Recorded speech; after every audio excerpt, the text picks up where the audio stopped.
Hello, hello, hello, hello, everyone, and welcome to another installment of Simple Sublimation. I'm yours truly, Will, and we're going to get right into it. The blank that we will be using for today, and I've done these a few different times in other instances, and if you've seen this before, just bear with me and enjoy me doing it again, all right? This is the pet scarf. This is one of our medium pet scarves. We have them in small, kind of like teeny, and then we have the big ones for like Great Danes and things.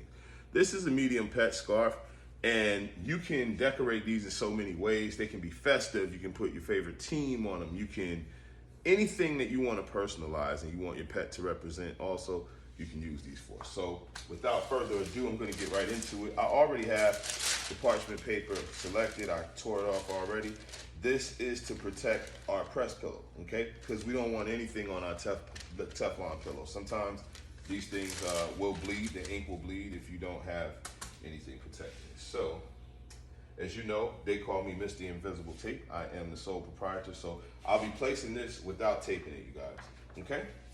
I have a process that I use, and it works for me, and I implore all of you guys to find a process that works for you as well. My sole purpose in doing these tutorials, you guys, is to really help those of you who are beginners and like kind of feeling apprehensive or, I don't know, really nervous about how and what to do. I try to show you that it's fun and that even the mistakes can be fun also. So I have my paper placed where I would like it, okay?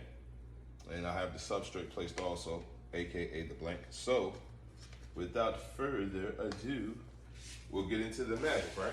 I'm gonna put another sheet of parchment paper up over this one. And like I said, I like to place this, my acronym is ESG, right? That's ever so gently, because should you not place it gently, then you run the risk of all of your work getting that perfectly placed being compromised. Okay.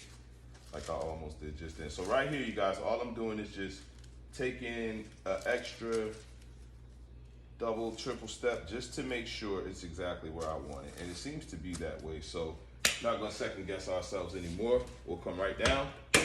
184 degrees Celsius for 45 seconds is the preferred temperature on this press in particular. I have had people ask me about this press. This is a 15 by 15 Transpro. It does calculate into Fahrenheit. So you'll see me using that on a lot of the Fahrenheit. When I'm using that press, you'll hear me quoting Fahrenheit times as opposed to Celsius. I use this press mostly for vinyl. I have it set at like the perfect vinyl setting. So if I'm doing vinyl or any other type of transfers, I use this one. I prefer to use the big boy for strictly sublimation. But you guys, use yours for whatever you wanted to. I just, I have two, so I kind of give them designated jobs. 3 seconds left, and all right. Now, we're gonna come up. I always like to give it a second to cool, you guys. Some people snatch theirs right off. It's not my style. We're gonna sit here, allow it to cool, allow that last bit of gaseous ink to settle into the substrate, okay? All right, I hope everybody's having a fantastic day. And yeah, man, we're gonna finish this up. Let you guys get on with your day.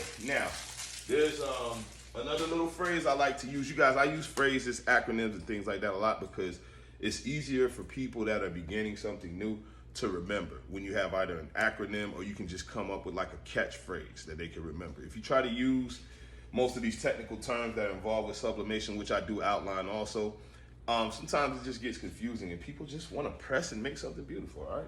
So, my phrase is to lift and not shift, right? So in order to do that, I place my finger in the middle, and as you can see, that little piece right there popped up. See that? See how that popped up? Whatever pops up, you grab, and then you just move back, okay? Now, these pet scarves, let me show you the back first. These pet scarves come with a collar insert, right? And according to how thick your dog's neck is, you want to adjust said collar. So I've already got this one pre-adjusted just for the sake of expediting this process. So just give me a second. Place that in there.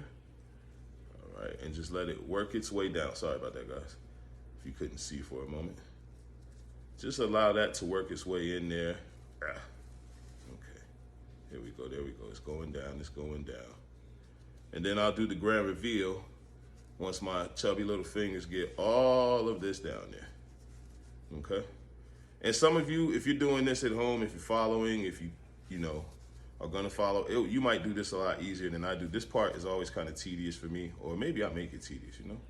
All right, so we have the reveal and voila. Okay, hold on, let me hold that the right way. There we go. And see, this will snap in the back. Now right here, you guys, typically, I will put some type of, if this was your pet, right? I would put information, personal details about the pet, height, weight, if you wanted like a contact number, if the pet was lost or anything like that, I could personalize the back of that with all of that. So we do that. It's another service we offer. See, but look at him. Isn't he adorable? All right. Or maybe it's a she. How do we know, right? All right. Okay. So this is the pet scarf. It's a little too chunky for my neck, but I think your pet will enjoy. All right. It's another fabulous edition of Simple Sublimation. I thank you guys for tuning in. Feel free to comment, feel free to question anything. And if there's any order you want to place, it's not like this arduous process. You just get in contact with me and I'll make it happen. All right. Thank you for tuning in. We'll see you on the next one.